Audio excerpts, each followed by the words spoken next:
Halo semuanya, di sini kita akan mendalami strategi dalam membangun integrasi nasional sehingga pada akhirnya kita dapat mengenali berbagai macam jenis ancaman bagi integrasi bangsa Indonesia dalam menguasai di setiap ancamannya.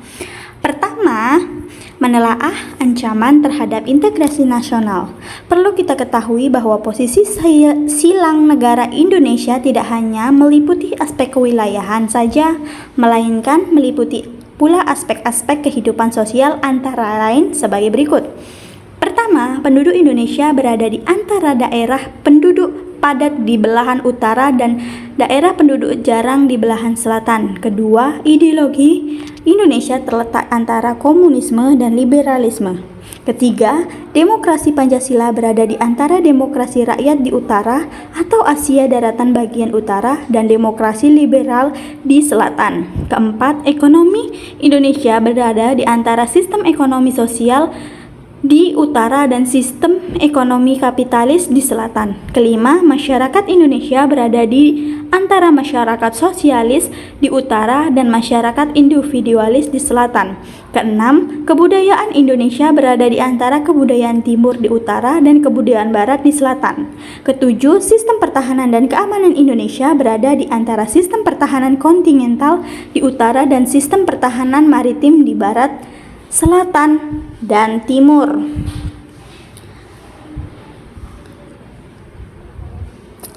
Selanjutnya, ancaman bagi integrasi nasional tersebut datang dari luar maupun dari dalam negeri Indonesia sendiri dalam berbagai dimensi kehidupan seperti ideologi, politik, ekonomi, sosial, budaya, serta pertahanan dan keamanan. Mari kita bahas dari materi pertama, yaitu 1. Ancaman di bidang ideologi.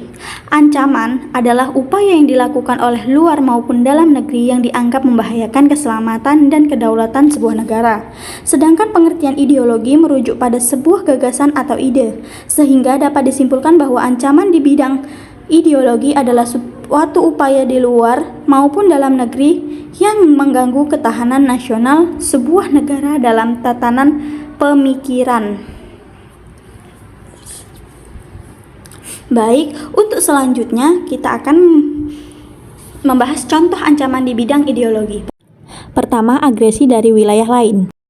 Spionase, perang saudara, pemberontakan senjata, teror berbasis senjata, sabotase, dan pelanggaran wilayah. Adapun masih banyak lainnya. 2. Ancaman di bidang politik. Ancaman di bidang politik adalah contoh ancaman terhadap integrasi nasional yang akan terus dihadapi bangsa Indonesia. Adapun contoh ancaman bidang politik luar negeri sebagai berikut. Pertama, ada terorisme. Kedua, negara asing yang ikut campur. Ketiga, sabotase, dan masih banyak lainnya. Adapun contoh ancaman bidang politik dalam negeri sebagai berikut. Pertama, korupsi, demonstrasi, separatisme, makar atau kudeta. Dan masih banyak lagi contoh ancaman di bidang politik dalam negeri. Ketiga, ada ancaman di bidang ekonomi. Ancaman di bidang ekonomi merupakan setiap usaha dan kegiatan, baik itu yang berasal dari luar maupun dalam negeri, dinilai mengancam dan membahayakan keamanan finansial serta pertumbuhan ekonomi nasional bangsa Indonesia sendiri. Selanjutnya, kita akan membahas tentang contoh ancaman di bidang ekonomi. Yang pertama, ada inflasi. Kedua, meningkatnya angka pengangguran, kesenjangan ekonomi, ketergantungan dengan barang impor, dan banyaknya utang negara ke negara lain. 4. Ancaman di bidang sosial budaya.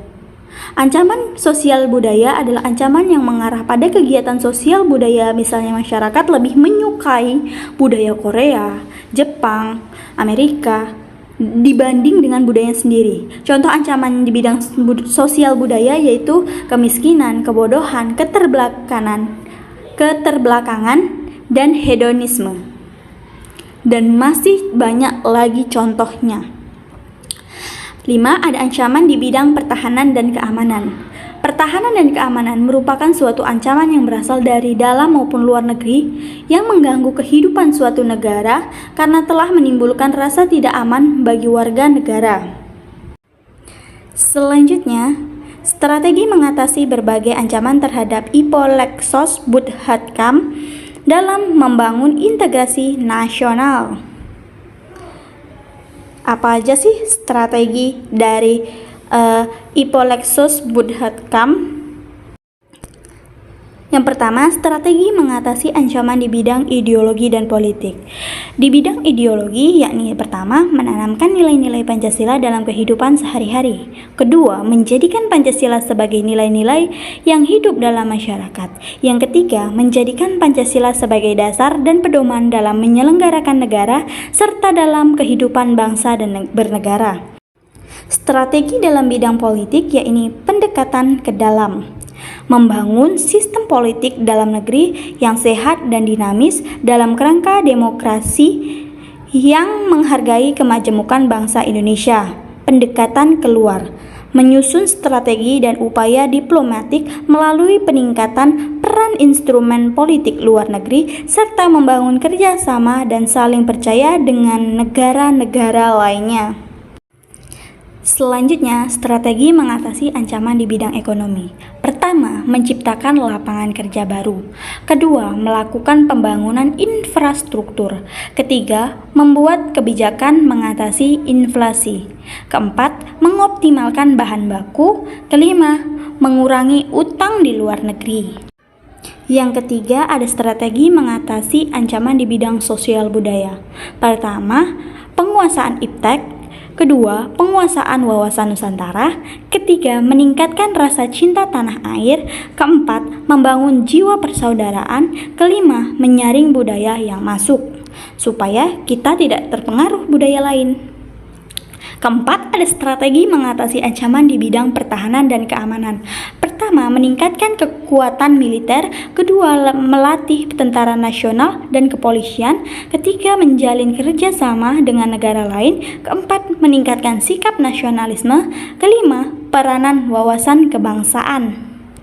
Selanjutnya, untuk kesimpulan, kita sebagai warga negara Indonesia harus mengetahui apa saja ancaman yang dapat membahayakan keutuhan NKRI.